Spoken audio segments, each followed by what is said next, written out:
Kami akan mencoba bergabung kembali dengan Aditya Pranata untuk mengetahui bagaimana kondisi terkini evakuasi para korban.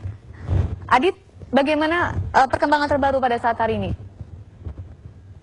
Ya, sampai dengan saat ini sudah tepatnya ada 14 jenazah yang tiba di Rumah Sakit Umum Daerah Kabanjahe, Kabupaten Tanah Karo. Dan yang terakhir tadi tiba 1 jenazah dengan mobil Basarnas, di mana 2 sebelumnya dibawa mobil ambulans. Dan memang pemirsa, di antara 14 ini 1 di antaranya adalah seorang wanita. Dan sampai dengan saat ini kami sudah memperoleh informasi ada sebanyak 8 orang yang sudah teridentifikasi. Di antaranya yang pertama adalah Alexander Sembiring, warga Simpang Korpi Kabanjahe, pelajar SMA 1 Merdeka. Yang kedua adalah Daud Surbakti, usia 17 tahun, Desa Payung, dan juga seorang pelajar.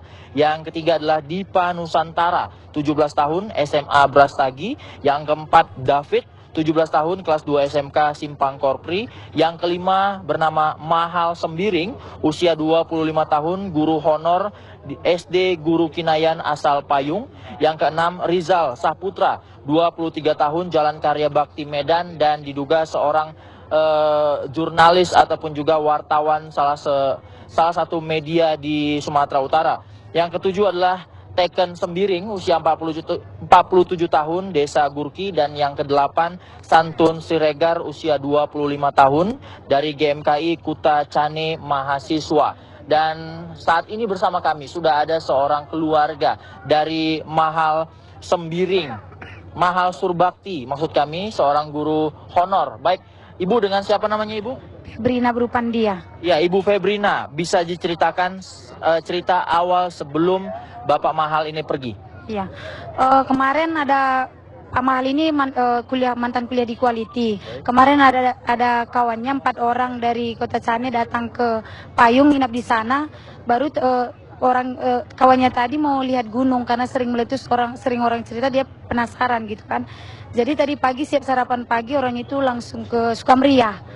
Udah pas sebelum berangkat itu dia pamitan sama adiknya bapak. Dia bilang, "Pak, kami mau lihat Gunung Sinabung ke Sukamria. Ada kawan kuliahku dari Kota Cane mau lihat," katanya gitu. Terus sesudah itu pas meletus gunung udah nggak ada kabar lagi. Kami hubungi, HP-nya masuk tapi nggak diangkat.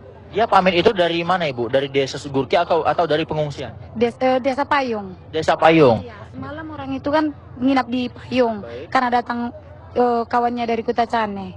Ya, ketika minta izin untuk ke Desa Sukameria, apakah tidak khawatir? Karena itu kan daerah yang sangat berbahaya. Karena sering juga orang itu ke sana, mungkin enggak, karena jadi cuman dikasih pesan aja hati-hati gitu aja, karena sering juga orang lihat-lihat ke sana. Ya, sebenarnya untuk daerah Desa Sukameria ataupun juga beberapa desa yang ada di dekat kaki gunung itu, ada tidak Bu larangan dilarang masuk atau posko-posko penjagaan dilarang masuk? Ada, itu pun tadi nggak dikasih sama tentara, cuman orang ini nyerobos saja, curi-curi mau masuk gitu. Baik, karena ingin melihat ya Bu ya. Iya. Apakah Bapak Mahal ini termasuk dengan teman-teman dengan yang lainnya atau bagaimana Ibu? Iya, ada bersama dia ada rombongan 4 orang kawannya yang kuliah, mantanku kuliahnya. 3 laki-laki, 1 perempuan. Dan ini yang dikatakan meninggal dunia, ada 1 perempuan dan juga Iya, mungkin ya karena kawannya ada kata bapak itu 1 perempuan. beberapa di antaranya ini adalah mahasiswa dari Kota Cane Aceh. Bukan mahasiswa quality, cuma kampungnya di Kota Cane. Baik, dan ada hubungannya dengan siswa-siswa pelajar yang masih muda tadi Bu? Enggak, orang itu lain lagi. Itu rombongan pelajar tadi lain lagi sama rombongan orang ini. Lain lagi. Baik, terima kasih Ibu Febrina, dan kebetulan juga pemirsa di sini adalah seorang relawan yang ikut melakukan evakuasi terhadap mayat ataupun juga jenazah yang berhasil ditemukan, dan total saat ini sudah ada 14. Ya, dengan siapa namanya Bang? Bang Manulang.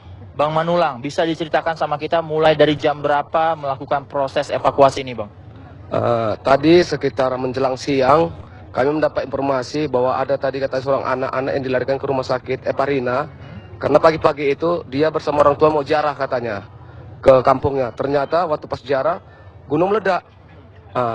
Saya di situ ketepatan sama ketua KNPI Kabupaten Karo, Balikur Ginting. Ternyata beliau merasa iba mendengar berita itu, langsung saya diajak turun ke lokasi. Ternyata sampai di lokasi Gurki, ya kita melihat antara aparat sama masyarakat bertegangan urat ya. Karena bagaimana dibilang mereka tidak berani masuk ke evakuasi langsung ke terjun ke lapangan. Langsung Ketua KNPI Kabupaten Karo mengatakan langsung kalau tidak berani aparat atau BNPB masuk, kami siap bersedia untuk mengambil mayat, menjemput. Ngapain kita tunggu-tunggu? Kalau mayat ibaratnya di sana, kita hanya di sini saja. Memang sebelumnya tahu ada banyak mayat yang di situ dari mana, Bang? Ya, sejak udah sampai di lokasi, memang ada katanya, kami dengar sebelum berangkat, 5 orang lagi di sana. Nah, ternyata lebih dari 5. Nah, ini makanya kami ibaratnya sama Ketua KNPI, istilahnya relawan kami termasuk sama-sama warga Karo, masuk prihatin begitu, makanya kami langsung terobos.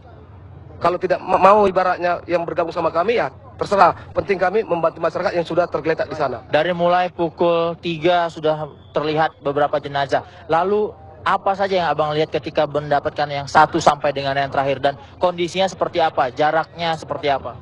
Iya, kalau medan ibaratnya medan ini ya memang cukup ngeri ya, karena ibaratnya di samping kayu-kayu banyak bertumbangan, ya mayat itu pun ibaratnya banyak ditimpa kayu.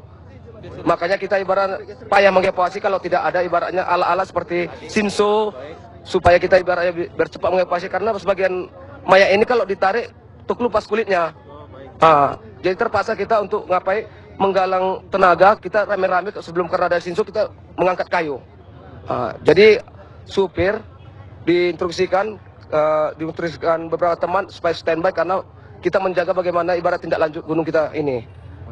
Jadi kalau supir ibaratnya tinggal di mobil standby, kalau relawan kita ibarat teman-teman kita langsung mengevakuasi ke lapangan. Ya, kalau kita melihat, kalau kita mendengarkan dan ingin tahu seperti apa, apakah ini memang benar di jalur awan panas seperti itu, mereka terkena awan panas ini?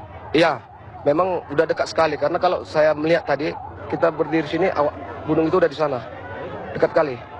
Apakah tim relawan ataupun juga tim yang ikut mengevakuasi tidak khawatir ataupun juga tidak ada ketika menolong tadi erupsi atau awan panas?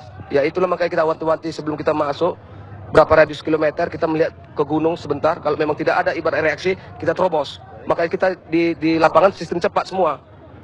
Jarak-jarak 2 meter, ganti orang supaya tidak capek mengangkatnya. Kalau 1 orang lagi ibaratnya mengangkat, atau 4 orang bawa tandu, itu kalau nggak diganti itu akan termasuk capek sekali. Karena di sana banyak kali debu-debu atau udah termasuk tinggi dia. Dia termasuk kaki kita capek untuk naik ke atas. Kita mendapat informasi ada beberapa sepeda motor di sana. Apakah mereka dekat dengan sepeda motornya atau jauh?